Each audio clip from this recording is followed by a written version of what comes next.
오늘은 요한복음 강의 35번째 시간입니다. 세족식의 의미라는 것으로 이번 시간을 하고요. 다음 시간에는 이제 회개와 그리고 속죄라는 제목으로 같은 본문을 가지고 두 번 설교를 하도록 그렇게 하겠습니다. 1999년 9월, 지금부터 한 26년 전인데요. 예천 비행장에서 F-15 전투기가 이륙을 합니다. F-15 전투기는 조종사가 2명이 있어요. 앞에 앉아있는 사람이 부조종사고 뒤에 앉아있는 사람이 조종사입니다. 예천 비행장을 딱 이륙해가지고 채 2분이 되지 않았는데 왼쪽 엔진의 그 상태를 얘기해주는, 저희들이 운전할 때 보면 이렇게 엑셀렛을 밟으면 RPM이 쫙 나오잖아요. 비행기 계기판에는 엔진의 RPM이 얼마 있는지를 딱 보면 알 수가 있습니다. 그런데 한쪽 엔진의 RPM이 툭 떨어집니다. 그건 뭐다? 엔진이 가동을 안 한다. 그 엔진 두 개 중에 한 1분 30초 지났는데 하나가 툭 떨어지니 이제 거기 있는 조종사들이 당황하고 놀래서 그 공부 교실을 합니다. 하나가 RPM이 떨어졌다. 그러니까 본부에서는 다른 쪽은 어떠냐? 다른 쪽도 좀 떨어지고 있습니다. 빨리 본대로 복귀하라. 이 명령을 합니다. 본부에서. 그래서 이제 본대로 복귀를 하려고 돌아와서 어떻게 하려고 했는데 또 나머지 엔진의 RPM도 뚝 떨어집니다. 그럼 어떻게 되는 거예요? 비행기가. 그러니까 쭉 날아가다가 엔진 상태가 딱딱 꺼져버리니까 이거는 그 날아가는 힘에 의해서 축구공을 뻥 차면 이렇게 쭉 포물선을 그리며 날아가고 툭 떨어지는 것처럼 쭉 올라가다가 엔진이 이제 두 개 다 꺼지니까 툭툭툭 옆으로 떨어져 이렇게 되죠. 그러면 그때 이제 조종사들은 그 매뉴얼에 의해서 이젝션이라는 걸 하게 됩니다. 비상탈출인데 그 비행기를 타보셨지요? 전투기 안 타보셨겠지만 조종석에 앉으면요, 그 다리 레벨이나 아니면 천장에 보면 버스 손잡이 같은 게 있어요. 그 전철 타면 사람 손잡는 거 있죠. 그런 게 천장에 매달려 있거나 아니면 그 다리 가운데 이렇게 우산대처럼 쭉 올라와야 되는 게 있습니다. 이게 이제 이젝션이라고요. 그걸 갖다가 비상시에 딱 땡기면 어떻게 되냐면요, 그 땡기가 동시에 그 유리창문 가려있는 유리창문이 폭탄이 들어가 있어갖고 팍 깨집니다. 그리고 의자의 밑에 있는 로켓 추진이 일어나서 로켓이 팍 올라가요. 그게 이제 조종사들의 이젝션 탈출이 되는 겁니다. 이젝션이라고 서로 이제 신호가 주고받고 뒤에 있는 이제 어떤 대위였던 거였는데 그분도 이젝션을 탁 해서 그분은 탁 튀어올라갔어요. 그런데 이젝션이라고 하는 건 사람 목숨을 살리지만 이미 고도에서 이렇게 의자를 밀어내는 로켓 추진이 사람의 척추를 때리기 때문에 그 이젝션을 한번 하면 정상적인 사람을 살리는 어려운 목숨만 붙어있는. 그런데 그 짧은 시간인데 하나 퍽 튀고 했는데 이 앞에 있는 이 박정수 대위라는 사람이 27살 먹었는데 이렇게 그 순간에 보니까 비행기 궤적이 쭉 이렇게 가다 보니까 자기는 푹 튀어나가도 이게 이렇게 가다 보면 어디로 떨어지느냐, 예천에서 출발한 비행기가 문경 시내로 떨어지기 이렇게 이제 궤도가 잡힙니다. 문경 시내로. 그래서 이제 이 박정수 대위를 어떻게 했냐면 이젝션을 포기를 합니다. 탈출을. 그러지 않고 그 기술을 잡고 어떻게 하는지는 잘 모르겠는데요. 어쨌든 이렇게 궤적이 가야 되는데 비행기가 이렇게 내려가다가 거기 있는 이제 박정수 대위가 어떻게 했는지 이게 이렇게 틀어져가지고 문경 시내 바로 앞에 있는 야산에 떨어졌어요. 그게 1999년 9월 달의 일입니다. 사진 한번 보여드릴까요? 이 양반입니다. 이제 그 전투 비행기가 그렇게 이륙한 지 2분밖에 안 됐는데 떨어졌으니 원인을 이제 이제 조사를 해보니까, 원인을 조사해보니까 그 예천 비행장에 유류구가 이렇게 어떤 탱크로 되어 있는 게 아니라 땅을 파가지고 거기에다 부록하고 시멘해가지고 그 지하에다가 이제 유류를, 비행기 기름을 집어넣는 거죠.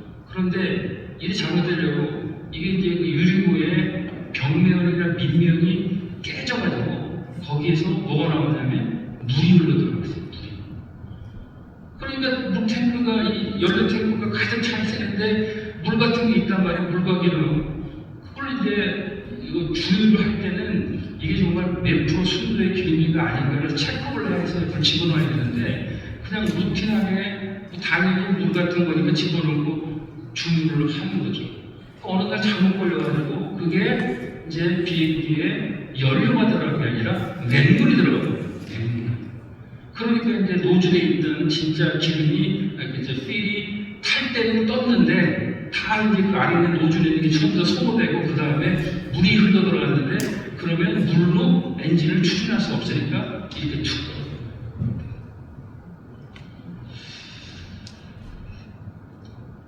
그러면 뭐 그렇게 물이 들어왔으면 그 탱크가 남아가지고 이 탱크 남은 걸 갖다가 이상하다라고 했거나 이렇게 했어야 되는데 왜 탱크에 이게 남지? 그래서 그 탱크는 있는 탱크로를 또 팔아먹고 이렇게 된 거죠.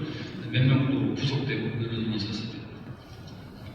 오늘 요한복음 13장 1절에서 나오는 말씀은 예수님께서 6월절 만찬을 잡수시던 도중에 시작과 끝이 아니라, 그러니까 이제 그 이스라엘 사람들이 식사는 대개 대개 하면 2시간에서 2시간, 3시간 걸린다고 하더라고요.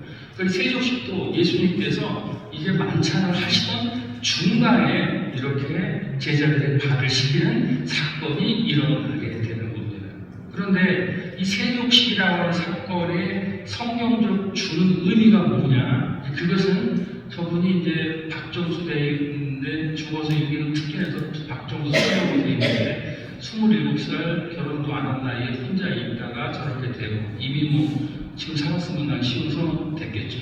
근데 저런 것을 우리를 뭐라고 그런다? 저것은 바로 자기를 희생해서 여러 사람을 살린 살신 성인의 섬김의 자세다라고 이렇게 보이죠.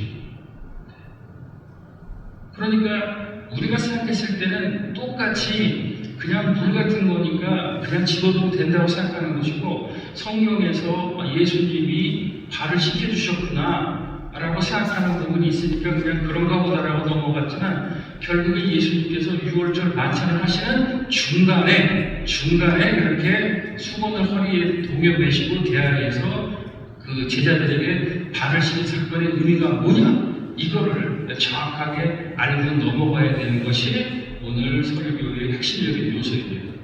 이 세족식의 여러 가지 모습이 공간복음에 나와 있을까요? 나와 있지 않을까요? 다시 묻습니다. 오늘 우리는 요한복음 강해인데요, 마태, 마가, 누가복음에 이 세족식의 내용이 나와 있습니까? 나와 있지 않습니까? 확실하게 말씀하세요. 이 세족식의 내용은 요한복음의 요 13장에만 나와 있습니다. 다른 복음서에서는 이 장면이 없습니다.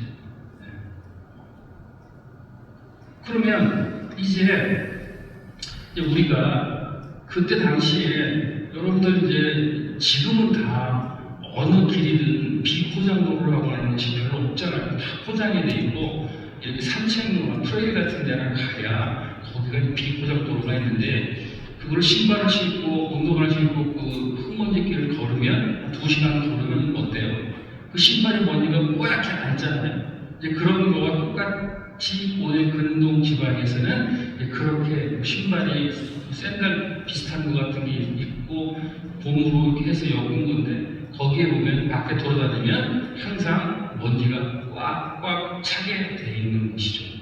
그래서 지금 우리가 세족식에 예수님이 행한 것까지를 의미를 알기 전에, 그러면 그때 당시에 예수님이 오시기 전에 구약시대부터 시작한 고대 근동에서의 그렇게 발을 씻는 건 어땠는가, 이것을 한번 우리가 세상적인 사회적 통념을 한번 알아보도록 할게요. 민수기 19장 20절 말씀입니다. 읽습니다. 시작. 사람이 부정하고도 자신을 정결하게 하지 아니하면 여호와의 성소를 더럽히니 그러므로 회중 가운데서 끊어질 것이라. 그는 정결하게 하는 물로 물을 받지 아니하였은즉 부정하니라. 그러니까 어쨌든 그 세족식이 이어지기 전에의 사회 통념은 뭐냐면 바깥에 나갔다 온 사람은 깨끗한 물로 씻어야 된다라고 하는 거죠. 이런 이제 씻어야 된다, 물로 씻어야 된다라는 하는 개념이 있었고, 그리고 여기서 이제 세족식의 진정한 의미를 알기 위해서 성경에 나와 있는 슈즈하고 그 다음에 발, 신하고 발이 주는 의미가 어떤 것인가, 이거를 우리가 먼저 한번 성경적 내용을 고찰을 해봐야 되는 것입니다. 그러니까 성경을 읽고 해석을 해서 이 내용이 나에게 무슨 말씀을 주는 것이고 그리고 어떤 것인가에 대한 정확한 파악이 끝나고 그리고 2000년 전의 말씀이 지금 내가 살고 있는 이 시대에 나에게 어떤 적용이 되는가 이것을 다시 연결해서 우리가 적용을 해야 되는 것입니다. 출애굽기 3장 5절 말씀을 보도록 하겠습니다. 읽습니다. 시작. 하나님이 이르시되 이리로 가까이 오지 말라. 내가 선 곳은 거룩한 땅이니 내 발에서 신을 벗으라. 여기서 신이라고 하는 것은 신, 영어로 뭐라고 써있나요? 영어 샌달스라고 되어 있나요? 이 신이라고 하는 것은 우리가 해석을 합니다. 여러분들에게 성경 공부하고 지금 문제를 낸다고 하면 이 신이 지금 신발이라고 하죠. 신발이 주는 의미는 어떤 의미가 있을까요? 신발. 더러워. 그러니까 구약에서는 정확하게 이 출애굽기 3장 5절에서 말씀하고 싶은 건 뭐냐면 신이라는 것을 벗으라는 뭐냐면 하나님의 임재라고 하는 것은 앞에서는 신발을 벗으라는 거예요. 저도 한국에 가면 이제 이렇게 아시는 목사님 있고 장로교회에서 설교를 한다든지 하면요 이렇게 신발을 신고 강대상이라고 하죠. 올라오는 데가 없어요. 어이없고 저기 밑에쯤에서 이렇게 보면 구두 벗어놓고 샌들을 줘요. 그럼 샌들 신고 와가지고 이렇게 올라옵니다. 그 여기 근처에 함부로 못 올라오게 한다고 지금. 그 뭐냐면 그 출애굽기 구약에서 나오는 신을 벗으라에서의 그 표현은 뭐냐면 하나님 임재 앞에서는 신을 벗으라 이런 뜻이 첫 번째고요. 두 번째는 뭐냐면 신발을 신는 것은 신발은 누가 만들었냐면 인간이 만들었기 때문에 신발을 벗는다라고 하는 의미는 그 속에 뭐가 있냐면 자기의 의욕을 내려놓는다 이런 뜻이에요. 자기의 의욕 이것을 내려놓는다는 것이 신발을 벗는다는 그런 뜻이 되는 겁니다. 실화인데요. 월남전에서 이제 베트남군하고 미군하고 전쟁을 할 때 미군들은 군화가 다 지금돼서 신발이 아주 좋았다고요. 그런데 이 베트공들은 신발이 거의 뭐 없는 수준이었대요. 그런데 어떤 문제가 있냐면 이 베트남 사람들이 이제 미군의 위치라든가 잠복하고 있는 내복대를 찾으려고 하면 뭘 찾았으면 됐냐면 바닥에 찍혀있는 군화 발자국만 찾아가는 군화 발자국. 자기네들은 발자국이 아예 없고 근데 미군들은 군화를 신었기 때문에 발자국 족점이라고 하는 거예요. 그러니까 아무리 잘 위장하고 숨어도 이게 뭐 진흙탕 같은 뭐 이런 데 가거나 이런 데 보면은 그걸 갖다가 다 지울 수가 없으니까 그거를 이제 찾아 들어가면 미군이 있었다. 그럼 이제 가서 공격하면 피해를 입게 되는 거죠. 미군이 이제 어떤 방어 전략을 썼냐면요. 미군 군수부장이 있는 군화를 전부 다 일시에 싹 다 공출을 해가지고요.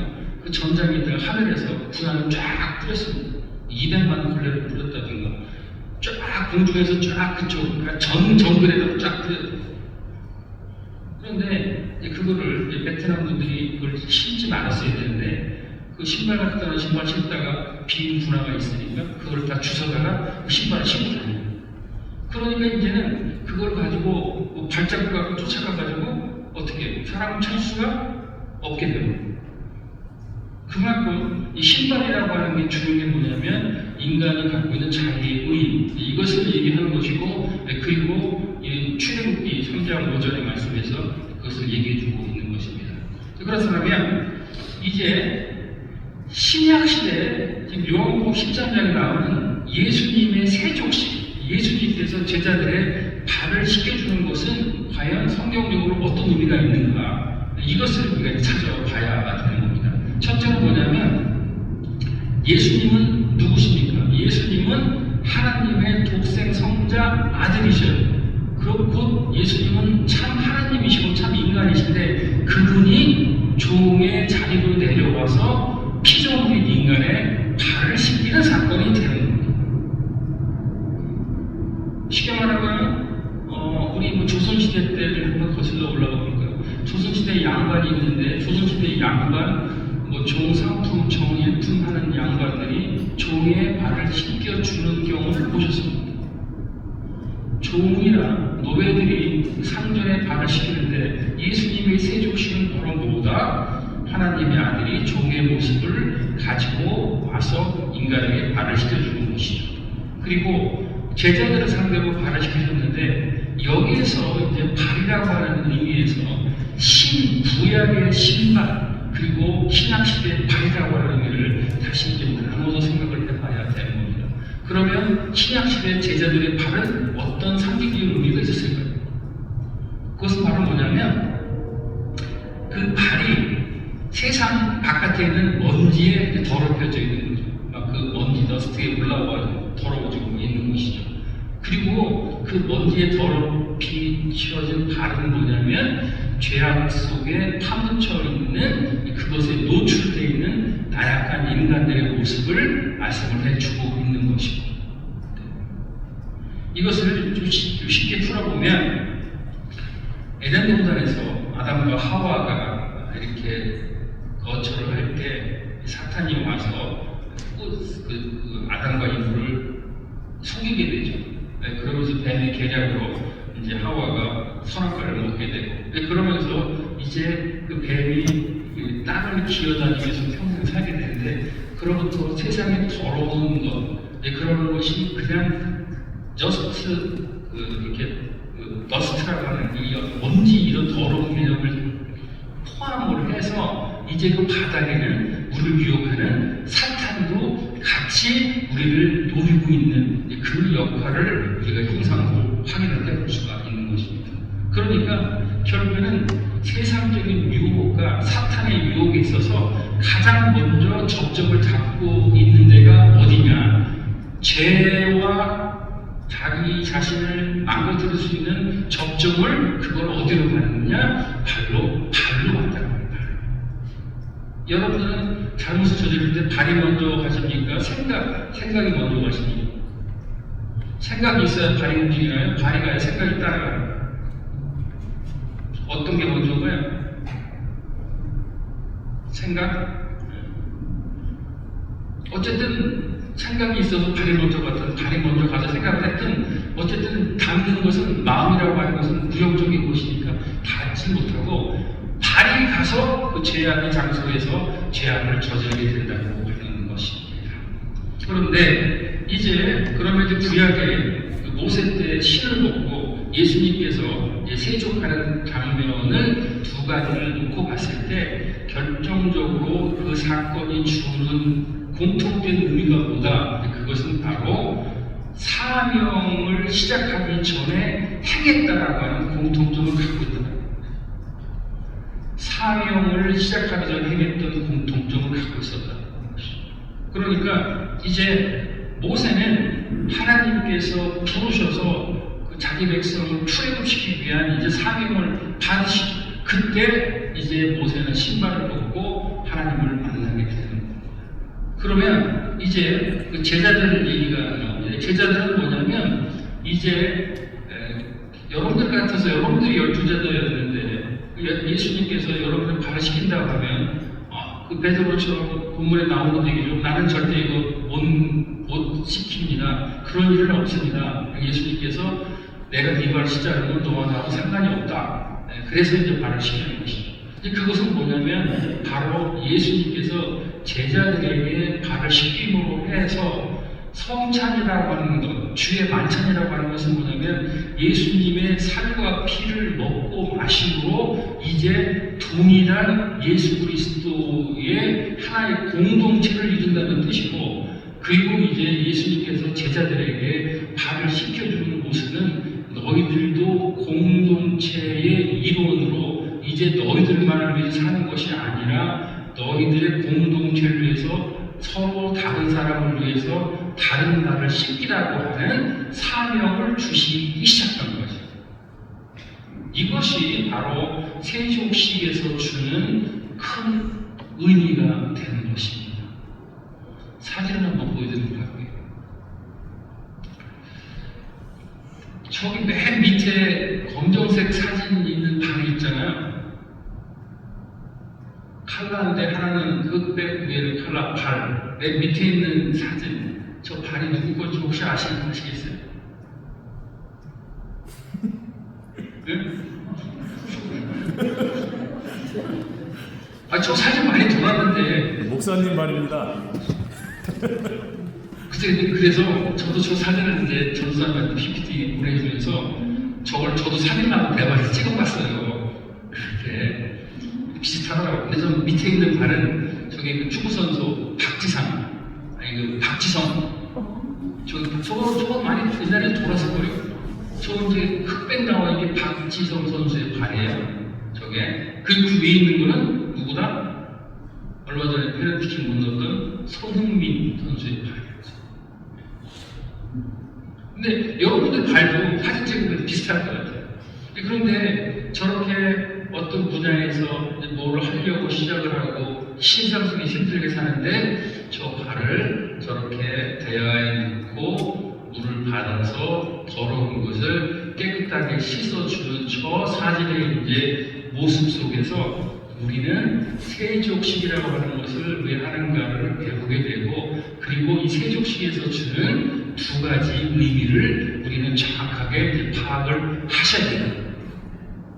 그래서 세족식 딱 하면 그건 이제 두 가지가 나와야 되는데, 첫째는 뭐다? 바로 하나님의 아들 독생 성자 예수님께서 그 죄된 인간을 깨끗하게 씻어주는 모습으로 나온 것을 우리는 뭐라 그런다? 바로 겸손이라 이렇게 얘기를 합니다.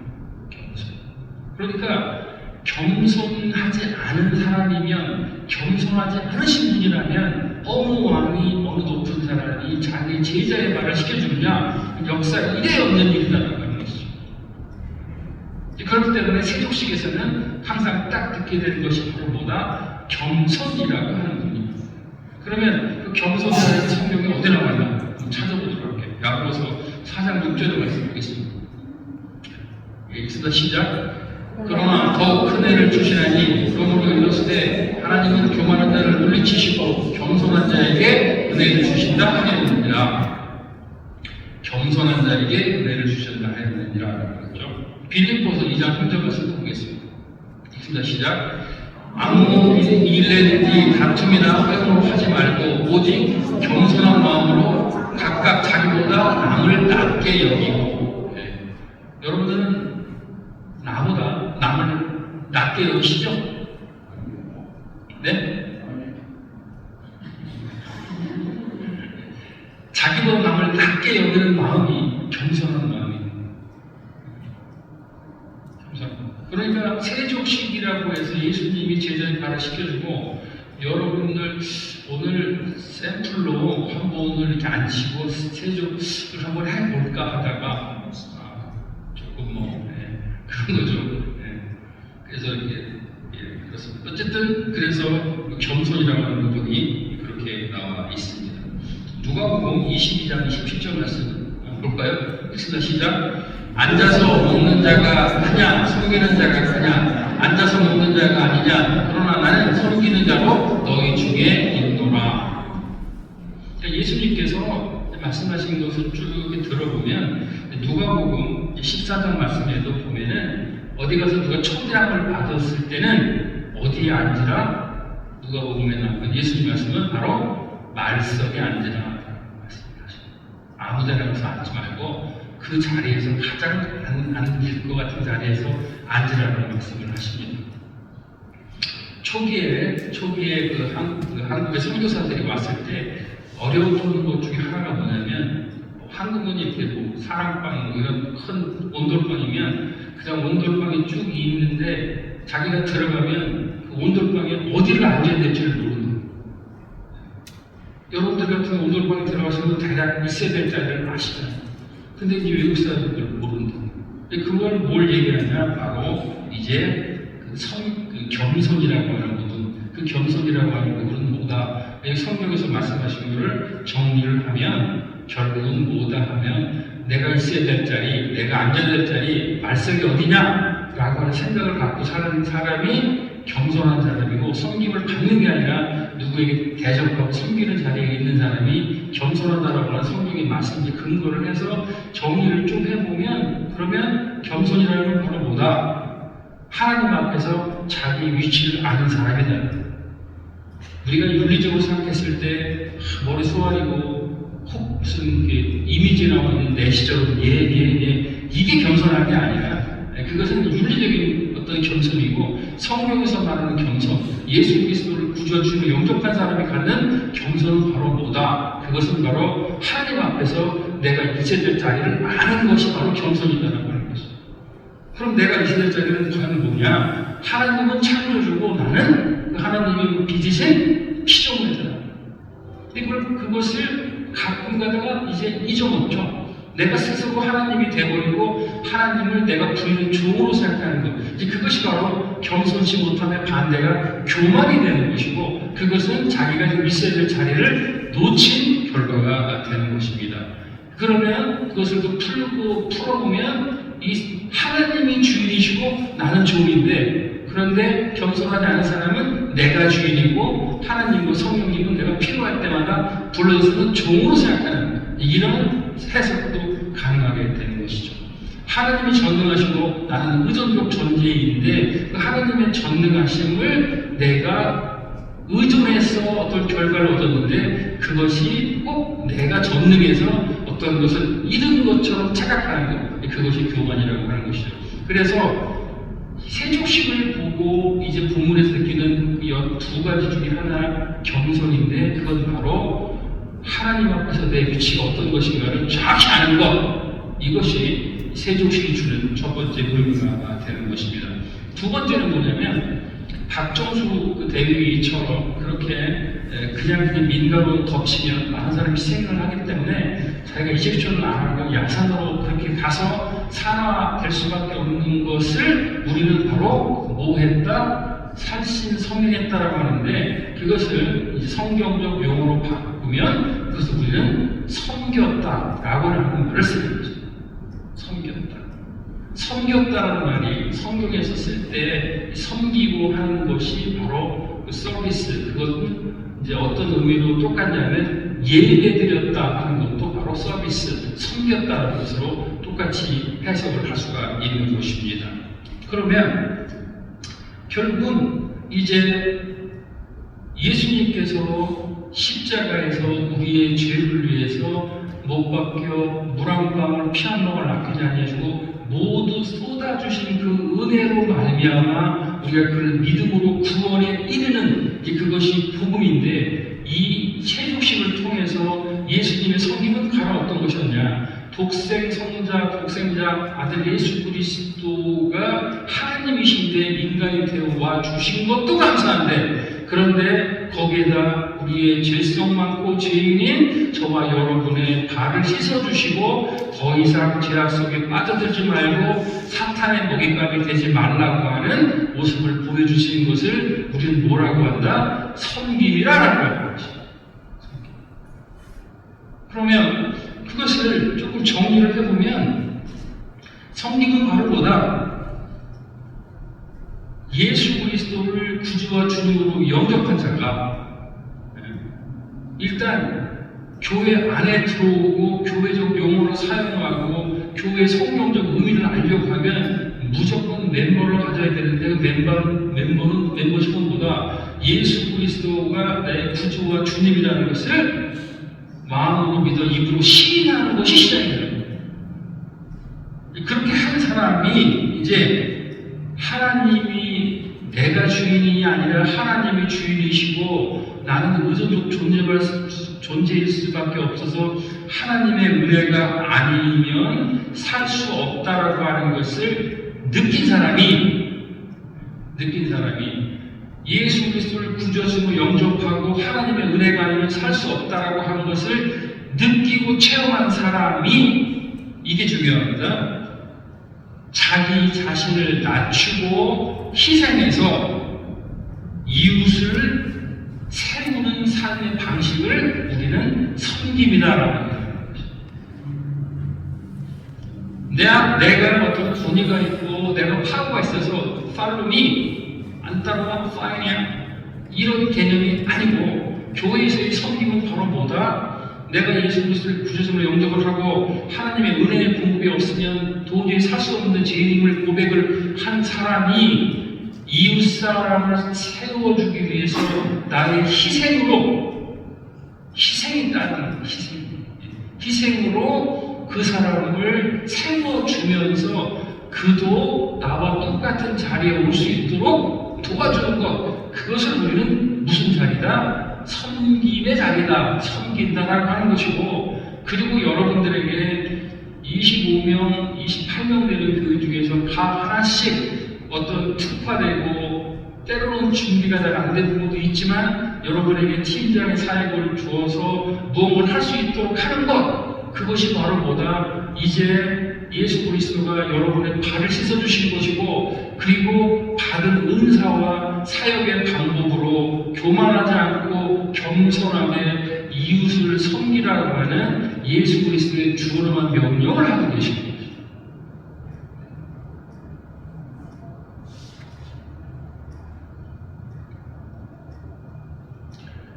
말씀을 정리하도록 하겠습니다. 이제 그렇다면 여러분들의 또 여러 가지 헌신과 도구로 2025년 회기를 마치고 12월 1일부터 새로운 회기가 시작되는 것입니다. 여러분들이 가지고 있는 그 섬김을 나를 위해서 쓰는 것이 아니라 이제는 서로 다른 우리 그 교회 같은 공동체 교인들을 위해서 먼저 사용을 해줘서 섬기셔야 돼서, 어떤 한 팀의 팀장이시면 다른 팀의 팀장이기도 하지만 그 팀을 잘 섬겨주고 도와주고 함께할 수 있는 것이 필요하고, 그리고 어떤 팀장의 리더십의 핵심은 뭐냐면 팔로우라고 하는 강압적인 자세가 아니라 내가 가진 것을 조금 내려놓고, 그리고 조금 희생하면서 내가 가진 걸 더 내놓고라도 이 사람들을 내가 잘 섬겨야 되겠다라는 마음을 갖는 것입니다. 이것을 우리의 이웃에 있는 아직 교회의 발걸음을 갖지 않는 사람들이 그 모습을 보고 있는 것이고, 그 모습을 보고 이제 말씀이 들리지 않는 사람들이 거기에 있는 공동체에 있는 사람들이 저렇게 서로를 섬기고 그리고 서로를 위해 세워주는 모습을 보면 나도 저쪽에 한번 가고 싶다 라고 하는 생각을 갖게 되는 것입니다. 그렇기 때문에 이제 예수님께서 오늘 요한복음 13장 1절로 11절에서 세족식을 거행하셨는데, 그 세족식의 거행에서 두 가지, 하나는 겸손이고 또 하나는 섬김인데, 이 겸손과 섬김이 2026년 각 팀 사역의 핵심적인 요소가 되기를 주님의 이름으로 축원드립니다. 그리고 섬김은 내가 누구를 잘 섬긴다, 이것은 내가 가지고 있는 어빌리티가 아니라 마음속에 나를 내려놓고 이제 겸손하게 하려고 하는 태도가 중요한 태도. 그래서 성경에서 좀 읽었지만 저분이 나보다 저분이 낫다라고 하는 생각을 가지면 그게 가능한 것인데, 너는 나보다 못해, 이건 안 돼! 라고 해서 딱 잘라버리는 어떤 세상 속에 노출된 죄악에서 이미 뱀에 물려버린 나의 성품과 인성이 나와 있어서 그런 충돌이 생기는 거예요. 그럼 어떻게 됩니까? 그것을 깨끗한 물로 예수 그리스도의 보혈로 매일 씻어야 되는 것입니다. 여러분들 어느 때부터인가 우리가 이렇게 보면 그 회개라고 하는 거, 다음 시간에 나누는 말씀인데요. 회개라고 하는 거, 그 부분이 예전에 길었어요. 길었는데 언제부터인지 회개라는 것이 대표기부터 시작해서 쭉 많이 줄었어요. 지금은 한 줄 잠깐 그냥 어떤 흐름의 틀을 잡기 위해서 회개를 하지 결국에는 이런 문제까지도 와 있다고 하는 것이죠. 그렇기 때문에 섬김은 능력이 아니라 태도라고 하는 것이 우리가 꼭 기억해야 되고요. 그리고 결국에는 이제 예수님의 나를 위한 그 희생과 섬김을 내가 너무 은혜롭고 감사해서 다른 사람을 섬기는 것, 그것을 한편으로 딱 엮으면 그것을 제자도라고 그렇게 얘기를 하는 거죠. 그러니까 예수님을 닮아가는 삶, 예수님이 이 땅에 오셔서 나에게 허락하신 상, 은사, 그리고 궁극적으로 나를 사용하셔서 하나님이 2025년 11월 30일까지 살려주시고 그리고 2025년 12월 1일부터 또 살려주시는 이유가 뭐냐라는 것을 알아야 돼요. 그게 바로 내가 하나님 앞에 있는 위치라고 하는 거죠. 그거를 알면 결국에는 말씀드린 대로 그런 섬김의 삶의 사이클로 들어가는데 그런 섬김의 삶의 사이클에 들어가는 것을 우리는 바로 뭐다? 신앙의 제자도라 이렇게 하는 거죠. 여러분들이나 저는 그런 사이클 안에 들어와 있는 것입니다. 그리고 이제 항상 섬기는 사람이 뭐를 섬기고 할 때 똑같이 식사도 못하고 똑같이 예배도 참석 못하고 여러 가지 어려운 부분이 있어요. 그래서 우리가 생각하기에는 어떤 자꾸 가만히 있으면 하나님의 찬송과 하나님의 말씀과 기도가 없으면 우리는 더 그대로 있는 게 아니라 그게 없으면 또 과거에 아주 나빴던 모습을 자꾸 회귀합니다. 대나무 같은 거 이렇게 있다가 칼로 휘어먹고 그리고 만나면 끈으로 묶고 노는데 끈으로 딱 틀어주면 다시 원점으로 휙 돌아가듯이 뭐냐면 그런 게 없으면 우리는 인간 본성상 계속해서 더 나쁘게 죄를 짓게 돼 있는 거예요. 가만히 있으면. 그래서 그것을 짓지 않기 위해서 찬송하고 말씀 읽고 기도하고 이런 것을 반복을 해서 하는 것이죠. 그렇지 않으면 누가 교회에서 섬기고 이런 모습을 자꾸 하게 돼서 나를 내려놓고 하게 되면 엉뚱한 소리를 하게 되는 거예요. 다른 소리 하게 되는 의도가 있어. 뭐가 잘못됐어. 이런 불평만을 하게 되는 것인데 결국에는 섬김에 대한 기본적인 틀을 갖게 되면 어떻게 되냐면 그 섬기는 자가 낮아 보이지만 결국은 하나님 나라의 법에 따라서는 하나님 앞에서 가장 큰 자가 누구냐? 바로 공동체를 섬기는 사람이 되는 것입니다. 가정에서도 누가 먼저 섬기느냐가 큰 사람이 결정나는 것입니다. 남자이기 때문에 뭐 이렇게 가장적 역할이 된다. 이런 시대는 이미 지나버린 것이죠. 결국에는 어떤 사람이 더 잘 섬기느냐가 하나님 앞에서는 가장 높은 자리에 앉게 되는 것입니다.